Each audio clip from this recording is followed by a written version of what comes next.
నాథ యేసయ్యా, నేడు మా పనులను దీవించుము, నిండుగా వర్ధిల్ల చేయుము. యేసుక్రీస్తు ప్రభువు శిల్వశ్రమల ధ్యానములలో 5వ ఆదివారము 2026 మార్చి 22వ తేదీ. ఈరోజు యేసుక్రీస్తు ప్రభువు శిలువ మార్గంలో 14 స్థలములలో ప్రధాన ఘట్టమైన 6వ స్థలం యొక్క శిలువ వాక్య వాగ్దానము. వెరోనిక యేసు ముఖమును తుడుచుట. కీర్తనల గ్రంథము 27వ అధ్యాయము 8వ వచనము.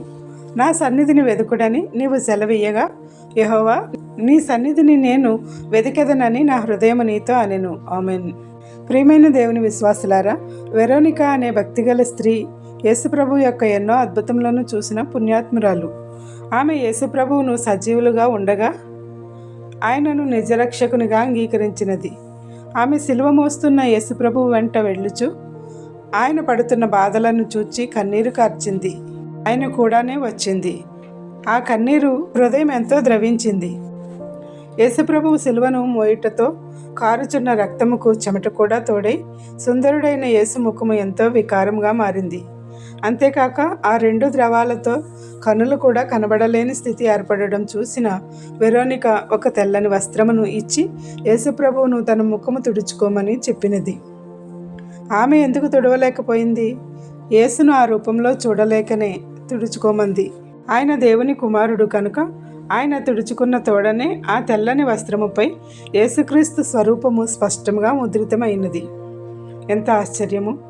అద్భుతకరుడైన క్రీస్తు ప్రభువు తన స్వరూపమును మనకు చూపించడానికి ఈ విధముగా తన యొక్క ప్రత్యక్షతను కనబరిచి ఉన్నారు. అట్టి ప్రత్యక్షత చూడటానికి మనం సిద్ధంగా ఉందామా? సిద్ధంగా ఉండాలి. ఈ శిలువ ధ్యానములను నిర్లక్ష్యం చేయక మిగిలిన రోజులన్నీ ధ్యానములలో పాల్గొని ఆయన ప్రత్యక్షతను చూడగల నేత్రములను దేవాది దేవుడు మనెల్లరికూ దయచేయునుగాక. ఆమేన్. ప్రార్థన. నిరంతరం ఆరాధనీయుడైన మా క్రీస్తు ప్రభువ, శిలువ ధ్యానములలో ఈ 5వ ఆదివారము మాకు ఇచ్చిన సమయమును బట్టి వందనములు చెల్లించున్నాము. నీ దేవాలయంలో నిన్ను ఆరాధించడం ద్వారా మాకు రక్షణ దయచేయమని వేడుకొనుచున్నాము.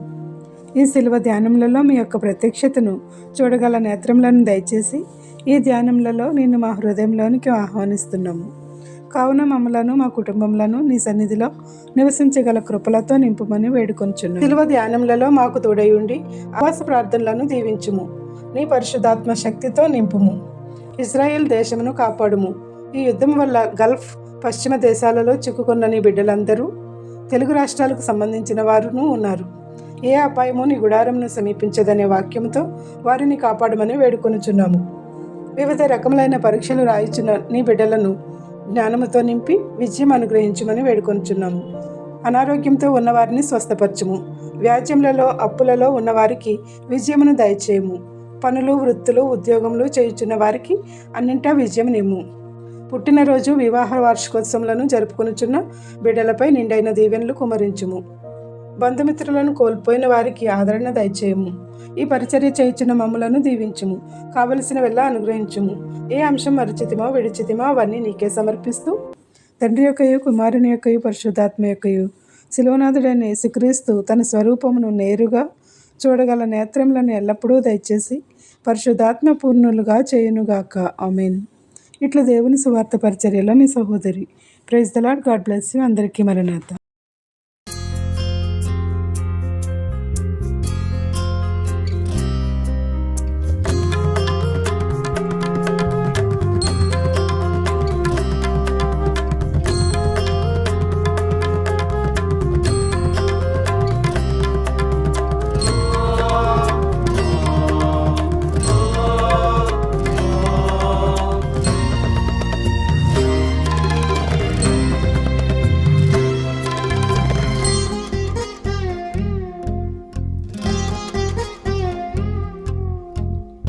యేసురాజా నీదు ప్రేమ ఎంచతరము